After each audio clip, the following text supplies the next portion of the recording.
Around noon each day, at least 5 days a week, almost everyone looks to the future.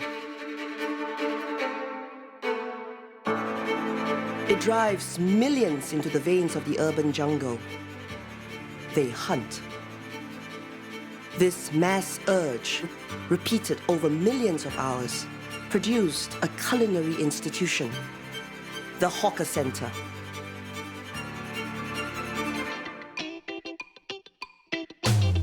The cooks in the streets who became a national feature. From few to many, they fed the country. Here at the table are their stories, their hearts, their minds, and their food. The past, present, and future hawker culture in the belly of a nation.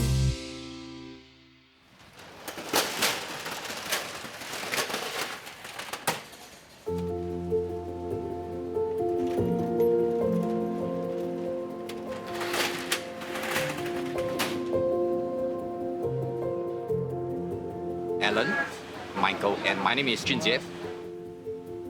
At 5 months into the game, the three good guys are newcomers to the hawker business.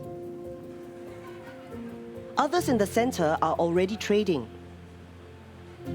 Many have been here for decades. Others are done with it.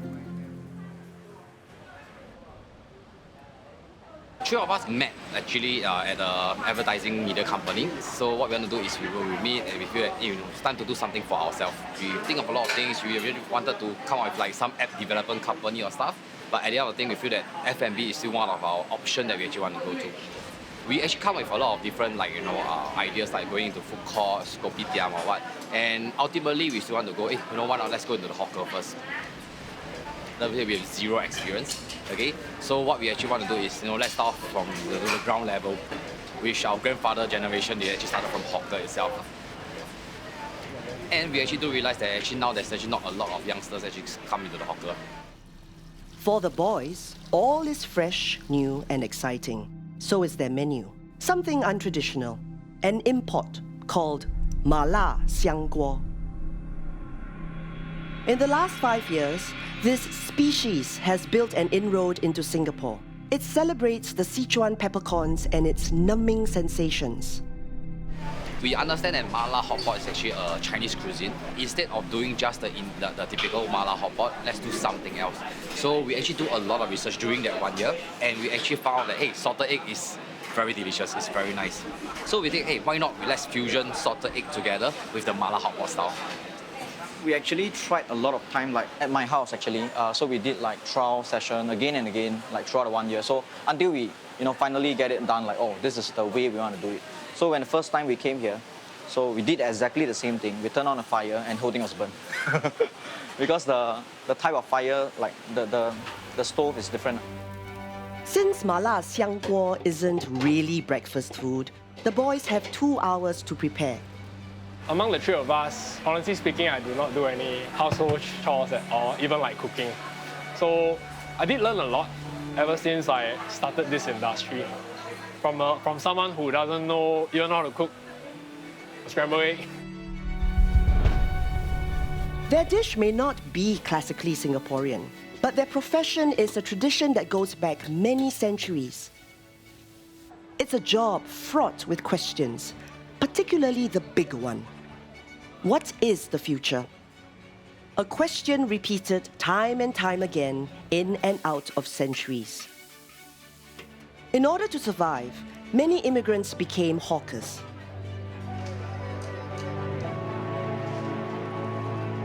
They came from China, Indonesia, India, in large numbers at the beginning of the 1930s, all the way through the 50s.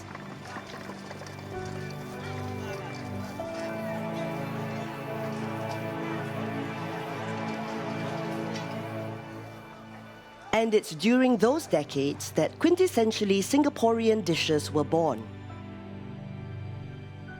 One is white and the other generally red. Not flag colors, but Singaporean dishes created by immigrant hawkers.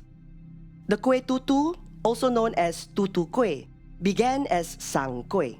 It was brought in by Fujian immigrants, a kind of special treat, a reminder of home. 我父亲在1932年从中国福建来到新加坡，开始的时候他是售卖那个纯米糕，我们福建话就叫三桂，是一个圆形的，我用蒸笼蒸出的糕，后来切成一小片，叫沿街叫卖，提着沿街叫卖。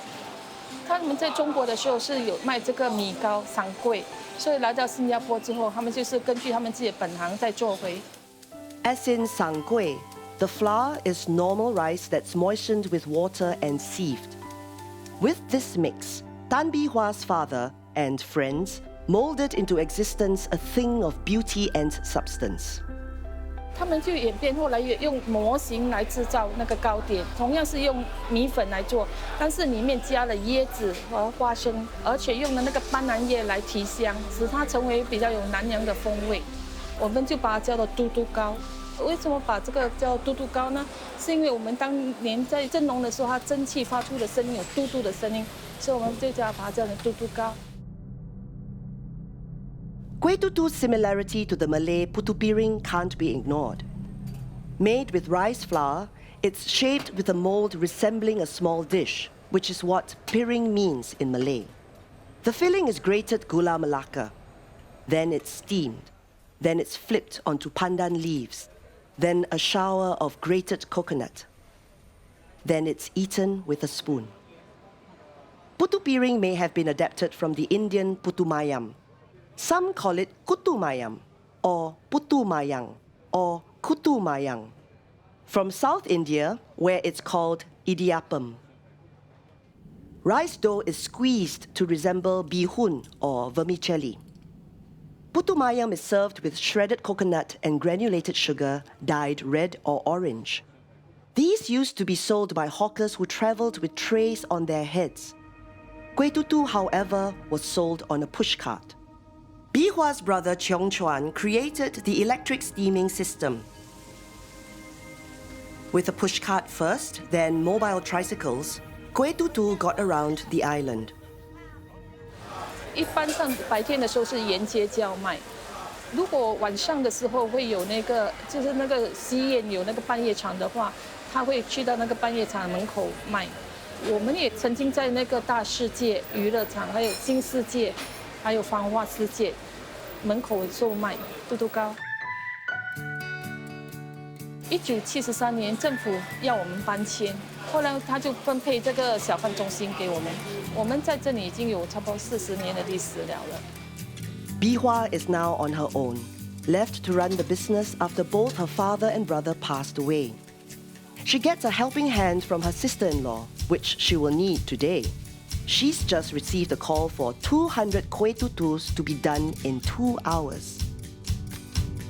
嘟嘟糕最大的问题就是说，全部都是手工制造，很费时耗力，要一个个做，速度很慢，无形中我们的收入就会减少。因为现在的每一样的他们做的事情都是快，我们没有办法快，是一个个这样做。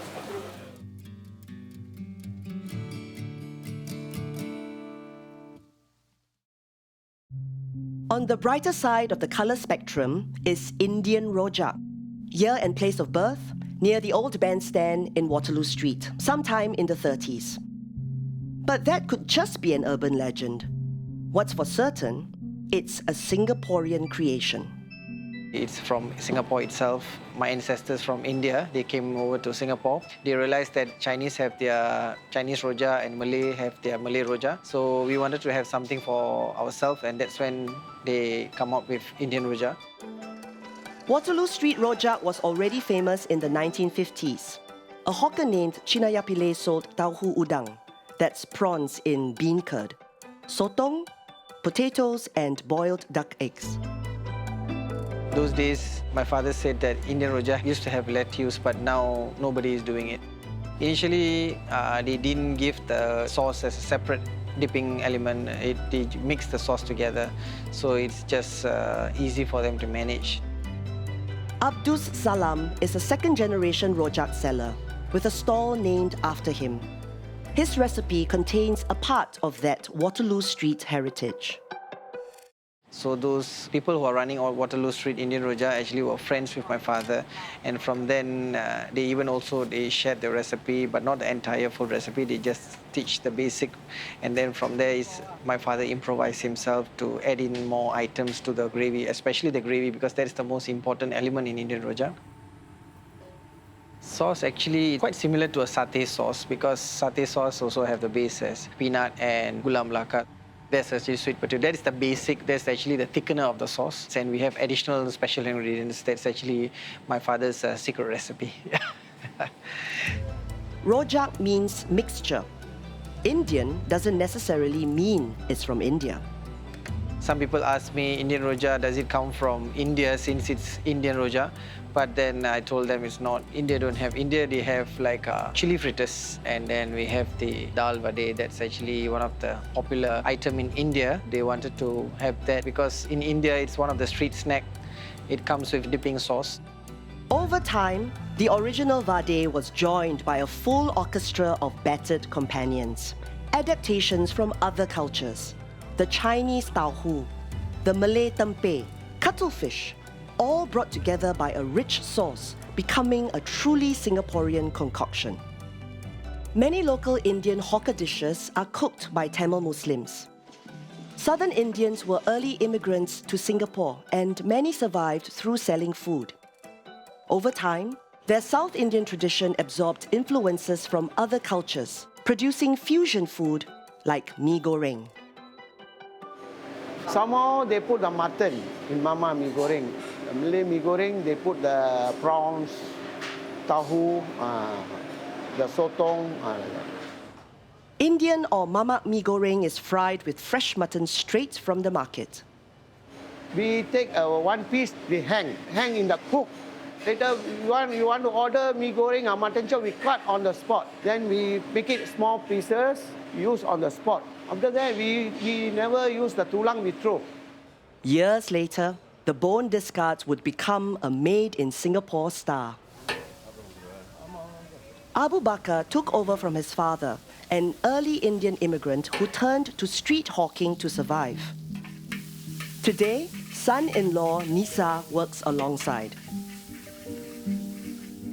I born in South India. 5 years old, my father take me come to Singapore. That time, the ladies very seldom to come Singapore, so my mother never come here. Regardless of race, the early immigrants were mostly men without families and lived in tightly packed quarters with no cooking facilities. They needed hawkers to feed them. Whole house mixed, Chinese and Indians, about maybe 30% like that. Then there go one bathroom, one toilet. Kitchen also got, but we never seldom to cook there. The owner only cook in the kitchen. Abu Bakar operates in the same area as his street days, in a place called the Golden Mile Food Centre. A double-layered food centre created in the 70s, where there's food of all types. Like mala xiang guo from the Three Good Guys. And burgers, created by 3 other good guys who call themselves Project Warung. I'm Lee Shafiq, and my 2 other partners are Muhammad Shah Indra and Muhammad Rizwan. The team has industry cred. 4 years as hawkers and several more in finer establishments. Before we actually started Berks or Project Warung, all of us were actually working in restaurants or cafe individually in the F&B business. The different things that we are actually trying to do here is to bring quality service of the restaurant industry to the hawker trade. We try to change what hawker used to be into a new environment. Warung is actually an Indonesian word of food stalls. Our long-term project is to have different concepts in a food stall itself. At that point, we were thinking, what can we actually do with comfort food, like everyday food? If you talk about burgers, some of them would actually eat burgers every day. So we thought, okay, why not we change the scene in a hawker center? Because you wouldn't find a burger stall in a hawker center. The burger place has 2 branches, and the project has 12 people in the team, making the 3 good guys real novices in the game. It's nearly lunchtime. Today, there's a difference. So today we will be introducing this lunch set meal, which is actually available from Monday to Friday from 12 p.m. to 2 p.m. As we understand that for Singapore lunch crowd, the pace is a bit fast. They normally do not have time to choose the ingredients from the chiller. So what we can do is that we have actually came up with chicken and pork and beef. So what they need to do is to choose actually 2 vegetables from the chiller and tell us which meat that they would like to go with. Questions follow the crowd. Will they head to the new kids on the block, or will they go to the tried and familiar? Will there even be a crowd? What if it rains? A future fraught with questions for many at the hawker centre.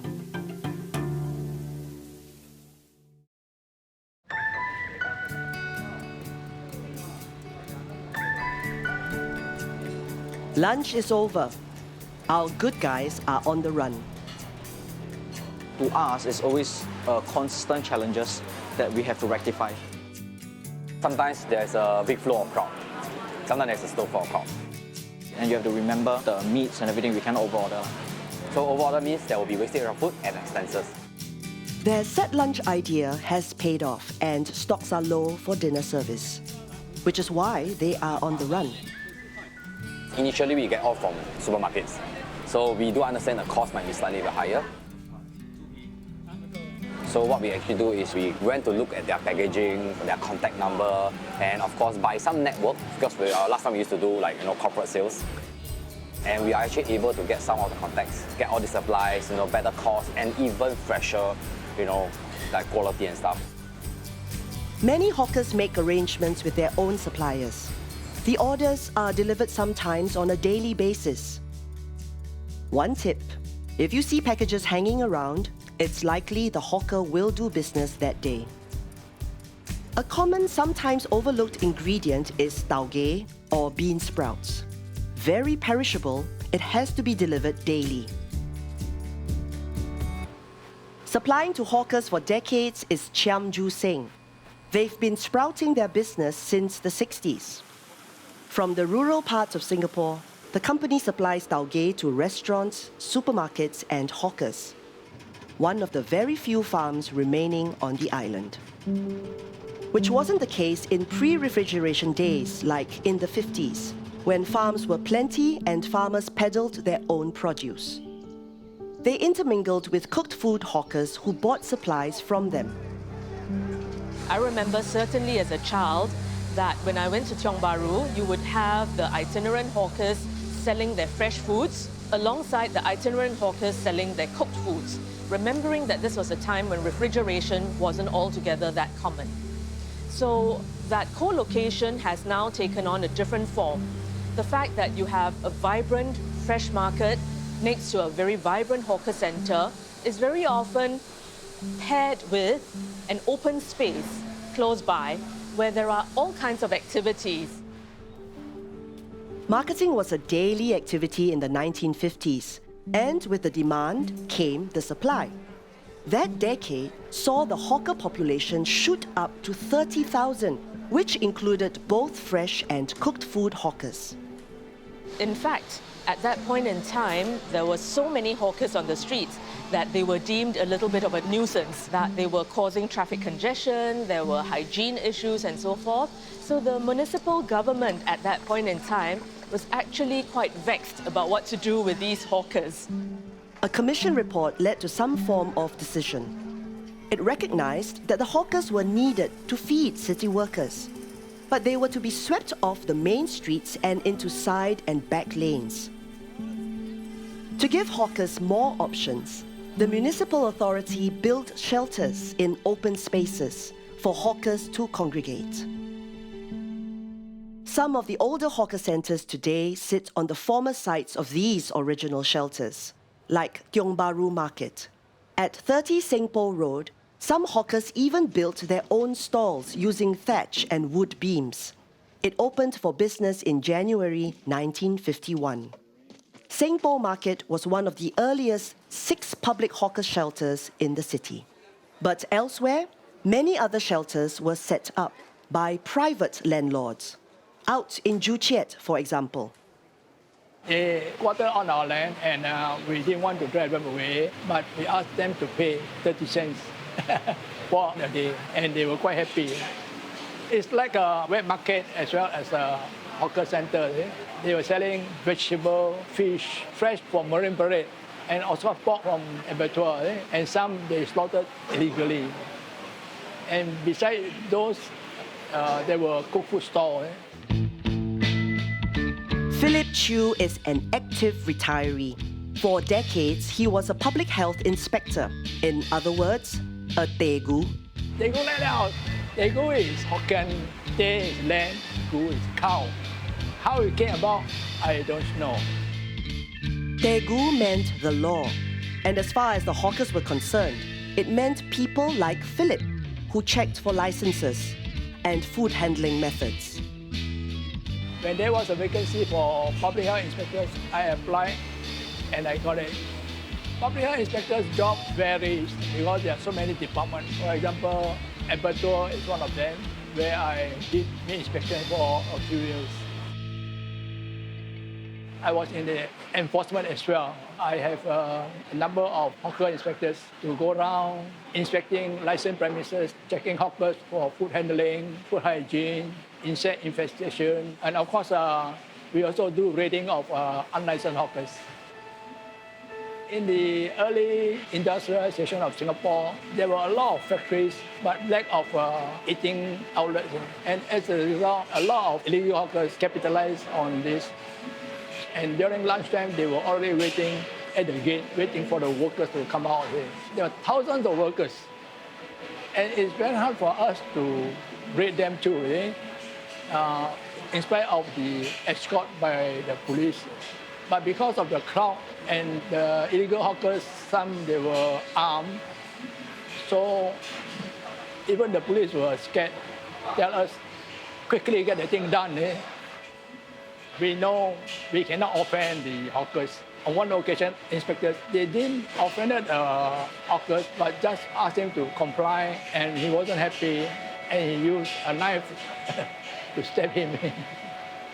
We do whatever we can because the crowd were for the hawkers as well. This photo from the 60s shows illegal hawkers on the run. Right up to that time frame, many hawkers were still unlicensed. Artist Koh Sia Yong saw it all. He painted the scene which now hangs at the National Art Gallery. 画那个时候是大概是60年代的时候，那我们那个时候的环境就是很多这样子歹徒来抓小贩的，因为大家很多新加坡人也是靠这个谋生。在当时他们也是没有说像巴萨这样有来生的啦，在路边摆卖，就人多了，后来政府就来抓了，政府就是我们就叫做地牛啦。 抓到的话就罚款，或者把他东西全部充公啊。这些是我们平时在那边观察的人呢，不一定是那边的人。这个形象我们可以自己创造，我们可以找出一个比较典型的小贩的脸来放进去。当时穷苦人多了，所以我们就经常找的这个题材，因为我们是想能够通过我们题材去给人家知道他们的一种辛苦的生活这样。 就好像现在那个来骑汽车的那些才一来，有一些人也会喊说：“哦，来了这样啦。”当时也是这样，就是会通知他们就赶快跑了。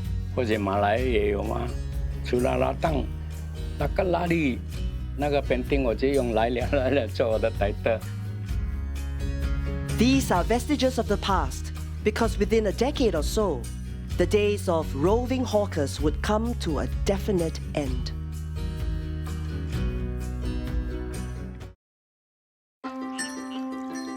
You could tell what hawkers peddled by the way they moved. Push carts, usually for heavy items like soybean milk. Push carts with heating elements for kueh tutu. Modified bicycles for breads and Chinese rojak. Poles with fire housings for food to be fried or grilled like satay. Poles with suspended pots for laksa. Tall men with tray, lots of goodies inside. Today's hawkers don't roam, but are just as mobile.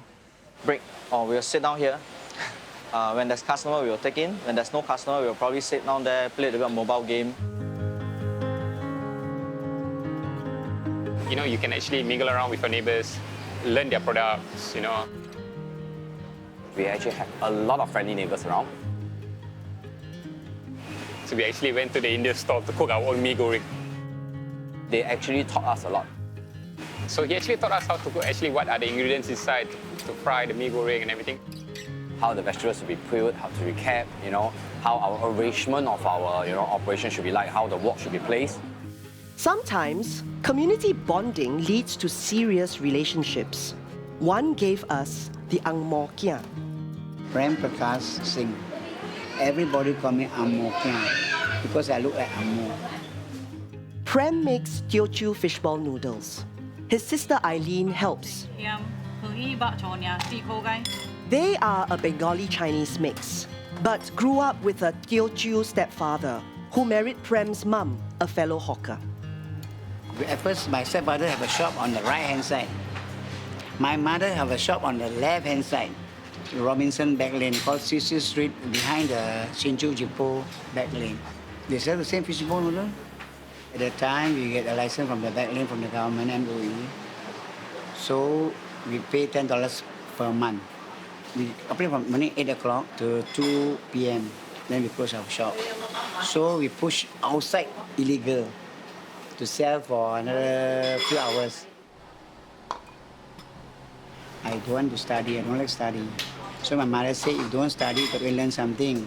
Then she asked me to learn doing this Teochew noodles. Fishball noodles originated in Swatow, China. We make fishball with real fish at that time. The blender. So then we make ourselves. One by one, we use the spoon that people use, put like that. Last time the fishball drop, you can bounce. Now, cannot. Drop, just go run away. It's usually in the form of kway teow soup, but you can have many configurations in Singapore. You order me pork dry, she tell me pork ta. Kway teow is kway ta. Bihun. Mi chai mak, bak ta. Then the mi kia in short form, kia ta. In the short form. So you don't want vinegar, cheng ham. You don't want oil, mai you. Mai kyo. This don't want tomato sauce in the short form. It took so long. Fishball noodles is still sold a lot by Teochew hawkers. Teochews and Hokkiens made up the bulk of street hawkers in the past, and each sold their own traditional food. In the early days, when the first migrants came, there was quite a lot of that. And it's entirely understandable because it is through food that you remember your home food, and so too for the early migrants. So there was a certain division of food, if you will, along ethnic lines, along dialect lines. A little stereotypical, but these were early immigrant food guidelines. Tamil, Malay, Caucasian Eurasian, Peranakan, Teochew, Cantonese, Hokkien, Hainanese. The ethnic lines still exist today. This hawker center is known for Indian food. This one for Malay food. This one for Chinese food. But over time, you also find a lot of hybridity in the food. So the inflections of one culture on another has allowed for the movement of particular characteristics, particular ingredients from one group to another. One ingredient that passes through multicultures is yellow mee, or sek mee, or Hokkien mee, not to be confused with the dish.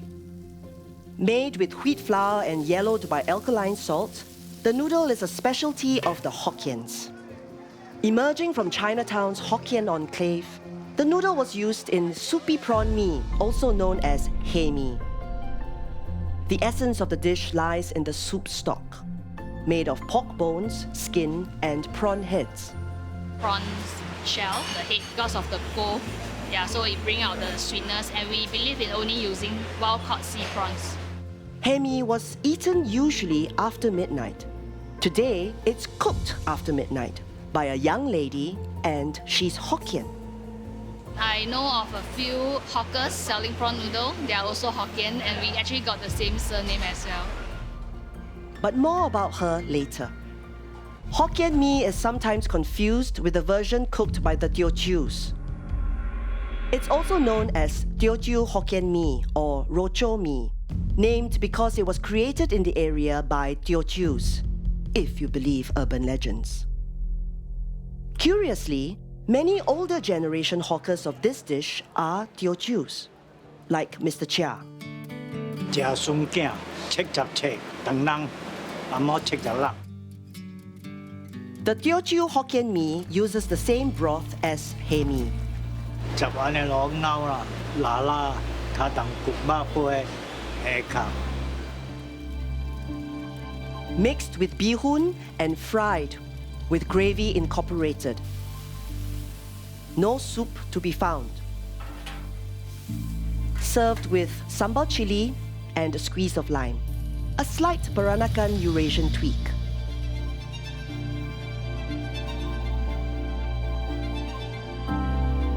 Mee rebus is Malay for blanched noodles. And guess which goes into the pot? The dish has Malay or Indian variations. This is supposed to be one of the best mee rebus in town. It's family run, with a recipe passed down by their Javanese grandfather. Brother and sister run the show. My name is Ahmad Tarmizi. I'm 33 years old. I started helping my father after I finished my NS. Our store, we sell noodle, mee rebus, mee soto, soto ayam, mee soto, and gado-gado. The business started during my grandfather, 1976. Then my father take over until now. My father will come here around 5:30. Then I come here around 8 a.m. until night, long hours. Closing at night. I really want to learn to make the kuah, the gravy, but I don't have time. The gravy is a complex mix of sweet potato, prawn shells, fish, and crabs. The meat stock is mutton. I must learn from my father, bit by bit. Inside the shop, very hot. Sometimes customer, they fussy. Hokkien mee and bean sprouts are swirled around very quickly. Gravy goes over, topped with a hard-boiled egg, fried shallots, fresh cut chilies. Hey, don't chili. Not really, I will take over. I promise my father. At a time when people didn't venture very far from base, it was the roaming hawker who brought the outside world to them. Like ambassadors of food, they enabled different communities to mingle, mix, and meld.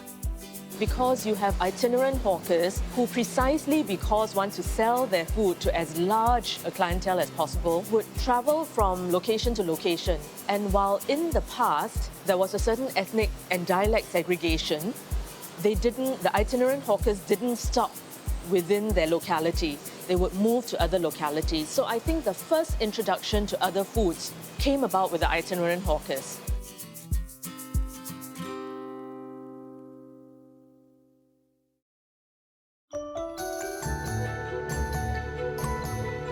It's a circular in shape. I remember that. Because it was considered a little bit more atas. Right where the two durians stand, there once was an experiment. They called it the Esplanade or the hawker shed. I remember that individual stop. It's open air, usually operated at night, daytime close shop. It was a popular favorite with courting couples. A special treat. Built by the municipal government, the Esplanade, officially opened to the public in 1952, was meant to be a test bed of a modern hawker outlet. The 21 stalls were built of concrete, and hawkers served 38 different kinds of food from a multiracial selection. You had waiters who were dressed in white serving at the tables. The Esplanade was a forerunner of the hawker centre concept, which didn't really take off until 20 years later. The 1970s hawker centre was a less lyrical structure, built with more industrial urgency, because this was going to be the final solution for Singapore's street hawkers. They started appearing from the 70s, in tandem with the changing landscape. Hundreds were built to meet a deadline. By mid-decade, all hawkers were to be licensed, moved off the streets and into their new premises. In what seemed like a mass migration, all hawkers were moved from spaces, streets, back lanes. They left familiar surroundings, but sometimes with familiar company. So many of the hawkers in hawker centres today would have been relocated from their earlier locations, where they might either have been itinerant or they had a particular spot that they always went to on a daily basis, but without a structure that was built for them. So they were relocated in groups. Ayer Rajah Food Centre, built in 1975, accommodated hawkers who had previously gathered in an open space near the former Singapore Polytechnic. They called it Shenton Way. So the entire entrepreneurs from Shenton Way moved to Ayer Rajah Hawker Centre, and even from today itself, you can see all the signage. We have the Shenton Way Mee Goreng, Shenton Way Indian Rojak, Shenton Way Mee Siam and all. So that is the exact swap for Shenton Way. My father also did the same. He went to Ayer Rajah Hawker Centre. Some other hawkers didn't move very far, almost within walking distance from where they used to be. One of them is Madam Chua. 我做苗精啊，今年就80歲，我到中國出事23回來。Madam Chua has never been interviewed before and is curious. 應該是這樣。 She sells kway chap, a dish originating from Swatao in China. Broad strands of rice noodles served in a braising liquid. But in Singapore, the dish made its own organic development. 到中國食無落料嘅啊，落個撐爾咧，啊就當真好食了咯。人這個我當燈啊咩解嘢嘢哦。 The ingredients include big and small pork intestines, fish cake, egg, tau pok or tofu puffs, pork belly, and pork skin. Hard to see because they are in a braising liquid until Madam Chua picks them up. 到中國500蚊食喎，我到這我喺新加坡家己做出來，家己想出來，無哦，你能家己做看，做過頭做有材料，如來用在落咩雞落有味素有嘴嘢就有好食，豆花買啊，落豆花包飛就好啊，立特斯呢出來賣。 3月，人等人3月，紅毛我就唔知影，因為迄個愛講也無工作，打玻璃窗無計咯。嘛是因為新興了忙後，正去做工，解話無落窗8字呢，窗8字了，老囝，佢個甲老囝讀書啊嘛無夠，了我就出來無種物件了就生活，就真有會得過啦，迄個。 Madam Chua sold in the streets, in the shadows of flats that were just beginning to appear on the landscape. Her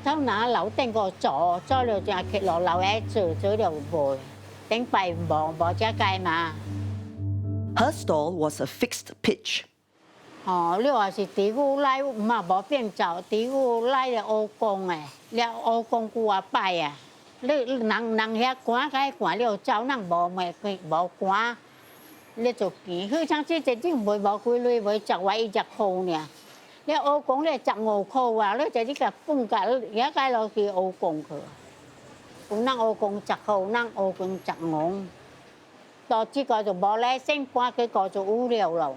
佢就地解決係15塊，解來先，佢就真無聊咯，佢就無來掠了啦。 Assisted by her 2 sons today, Madam Chua dominates the service end. 我現在伊較忙了，我就落來家用咩咯。了我做买往海做回我是爱买了咯。老人徛卡久也食都真爽，真粗食啊！做什么食都是粗食。Ready at breakfast, the food's all gone by 2. The business is now in the hands of her sons, while Madame Chua spontaneously picks up a new skill. 我真出味嘞，伊能得切我。哎呀，你真是恶啊！那偷喝同埋小嘢，偷喝同埋小嘢好啲咧。Madame Chua's stall is located at a tiny hawker center in Havelock Road. She finally settled here after being moved 3 times since becoming a licensed hawker. And that's what happened throughout the 70s and 80s. Lots of people uprooted and relocated into new residences up in the sky. Built within these estates were hawker centers, which came in all shapes and sizes, situated in compass points of the island. This grand design gave families in the estates easy access to quality meals at low costs. An official document showed a diffusion of the hawker culture. Previously numerous in the urban areas, within 3 decades, hawker centers were found throughout the island, bringing street food culture to a large number of people. Early day hawker centers had a different look. It's different. In the early days, the hawker centers, they have individual stores, but no electricity, no washing area, but they have a common washing area for all the hawkers. Early 70s, common washing area got stamped in. Stalls reminded hawkers their wandering days were over. Designed in pushcart forms without the wheels and firmly cemented into the ground. The poles which once held tents now held up signage. No longer nameless cooks, the hawker used the space for personal signatures. 我大學陸賣啦，賣了趕來這個啦，我做幫曉個嘅名啦，幫我叫到大擺牛雜，我多個刷來就幫曉個嘅地方嘅招牌啦，幫人來人去知我多個刷啦。Customers no longer gathered around each stall to eat. They sat at a common seating area where tables weren't fixed and the chairs weren't free. In the old days, the table and chairs were movable. So each hawker, they have their own tables and chairs, and quite often they quarrel over it because certain stalls got better business, so they will make use of the neighboring stall. But it's the customers who did it, so stallholders, they quarrel among themselves. 顶摆交易乐解是乐解，我的解是我解了，还是收单就收起来。头头嘛是家己拍圆，了忙后别个的人别冤家别邪咩，因为那无食伊解做呀交易，有人就无欢喜。顶摆无。 了就嘛，我也自己政府定来做，只交易做个那样也可能。了这就你袂使管你，地个老鼠个人做拢政府界嘛。 Hawkers were invited to ballot for stalls, and depending on the location, rent was anywhere from $11 to $25 per month. Balloting of stalls was ceremonious events. VIPs were invited to pick the successful applicants. Centers housed anywhere from 20 to 200 stalls and had to offer a multiracial selection of food. All together now, in a cacophony of sounds and action, street food fed a lot of people and was stitched into the social fabric of Singapore. But when the hawker centres were set up and you had all the food co-located in one location, then it really facilitated people coming to a hawker centre and having different foods from different origins at the same time. First, when I tasted a hawker food, I remember it was actually a bihun goreng. So it was quite unique and different for me. How come they mix everything together? It's like just one. How come they don't have different elements for it? You don't have curry or you don't have any other sides to go along. Once I feel the taste and get a hang of it, I really enjoyed it, yeah. Abdus Salam's father used the move to a hawker center as an opportunity to grow an idea. Initially, he was actually working as a teh tarik man, and he wanted to do something for himself because he was working under someone. So he wanted to do something for himself, and that's when he started Indian Rojak. One of the underlying features of hawker food is the single dish concept. This is a legacy from street hawking days. Indeed, part of the reason why they tended to focus on one dish was because when you were an itinerant hawker, you only have that one pot of boiling water, that one bit of a stall where you are making everything on that little bit of space. So to have a variety of foods would have been difficult physically because many of them literally carried their stall on their shoulders. Now unable to move to customers, hawkers moved customers to their stalls by switching to dishes that sold well. Through this business logic, popular items started appearing in centers throughout the island, eventually creating national favorites like this rice dish and this noodle dish. Together with this one and that one, they are the 4 most common hawker center dishes today.